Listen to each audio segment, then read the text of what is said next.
Hola, ¿qué tal? Bienvenidos a este video titulado La educación en México y su tendencia en la globalización. Les habla el maestro Fernando Pacheco, estudiante del doctorado en educación por la Universidad IEXP. Durante este video analizaremos los alcances que tiene el modelo educativo en México desde la función docente y, por supuesto, las proyecciones a futuro en el ámbito educativo. Agradezco el favor de su atención y sin más por el momento, comenzamos. Actualmente nos enfrentamos a la necesidad de construir un México más libre, justo y próspero, que forma parte de un mundo cada vez más interconectado, complejo y desafiante.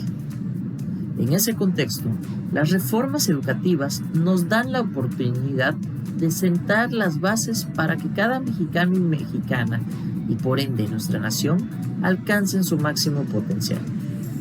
El modelo educativo mexicano requiere del compromiso docente para el éxito de su funcionamiento. Es necesario que los maestros desarrollen ambientes y estrategias para lograr los aprendizajes esperados. Esto demanda un cambio de paradigma para donde el docente debe pasar de una enseñanza lineal encargada de proporcionar contenidos a ser un guía del conocimiento. Aleida Samar Alonso, en su publicación El modelo educativo en México, una revisión de su alcance y una perspectiva para el futuro, hace unas críticas a unos modelos educativos tradicionalistas.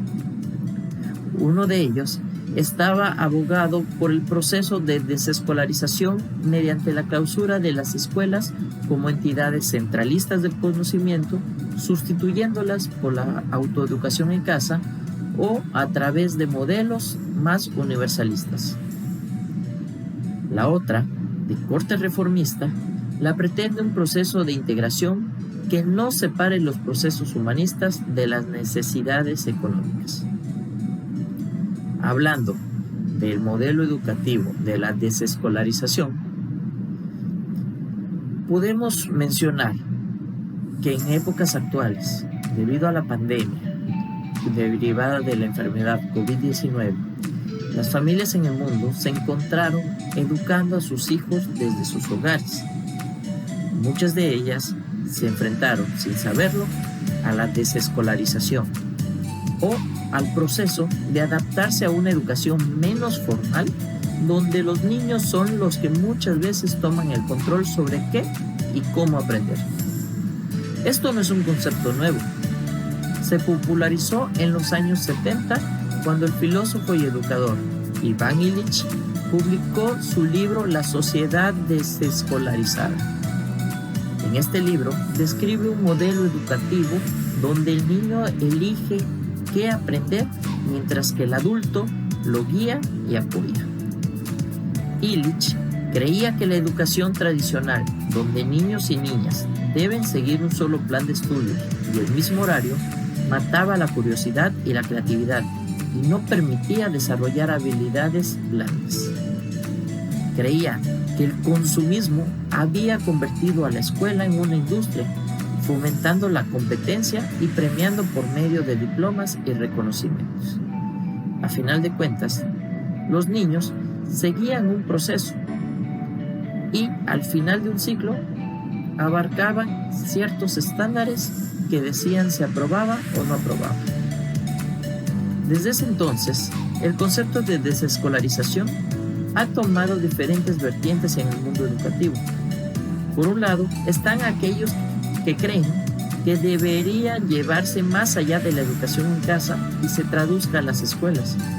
Por otro lado, los críticos de esta postura creen que más que ayudar, la desescolarización afectaría el aprendizaje de los alumnos. Por otra parte, la pedagogía crítica es una de las principales herramientas adoptadas por Paulo Freire en su camino de renovación dentro del campo educativo latinoamericano.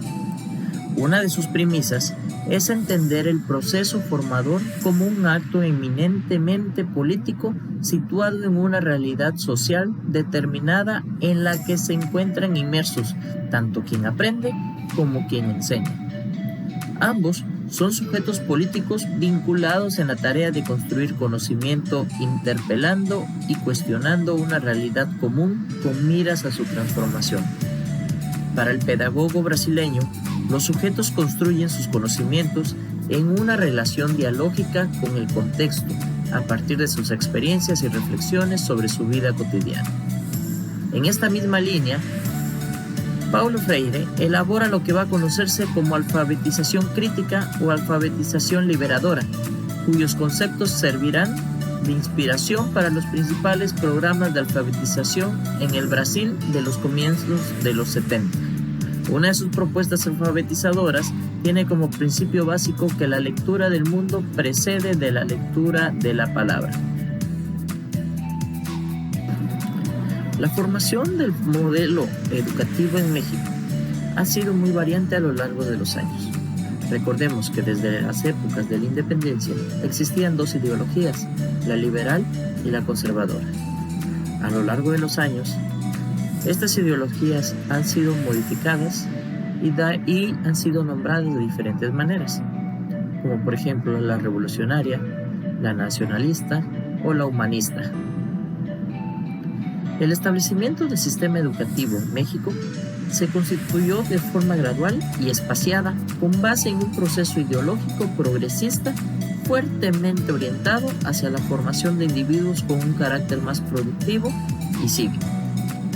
El modelo educativo nacional evolucionó en un orden aparentemente enfrentado a sus fines. Ornella señala cómo durante la creación de la Secretaría de Educación Pública se conjuntaron los intereses de dos grandes actores, el político y el educativo, con finalidades completamente divergentes. Por un lado estaba el presidente Calles y por el otro José Vasconcelos. Los modelos educativos han ido cambiando prácticamente de acuerdo al partido gobernante en turno, lo cual ha sido una limitante en la progresión y continuidad a cada uno de estos modelos, por lo cual los resultados a largo plazo se han visto afectados.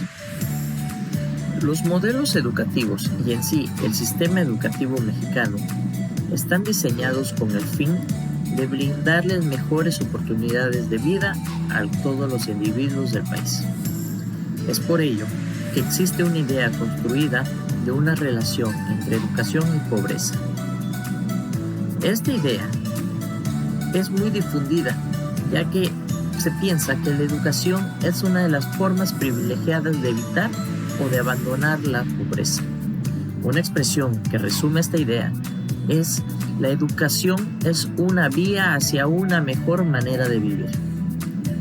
La educación más deficiente genera mano de obra incapaz de enfrentarse en igualdad de condiciones a cualquier tipo de competencia laboral.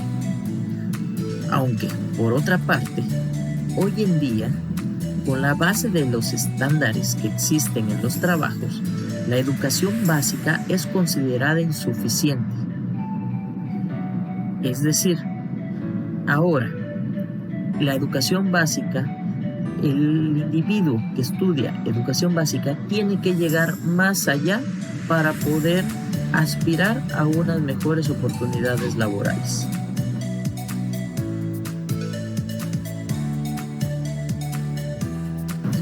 A modo de conclusión, partimos de la idea de que los mexicanos deseamos vivir en un país más desarrollado y menos injusto.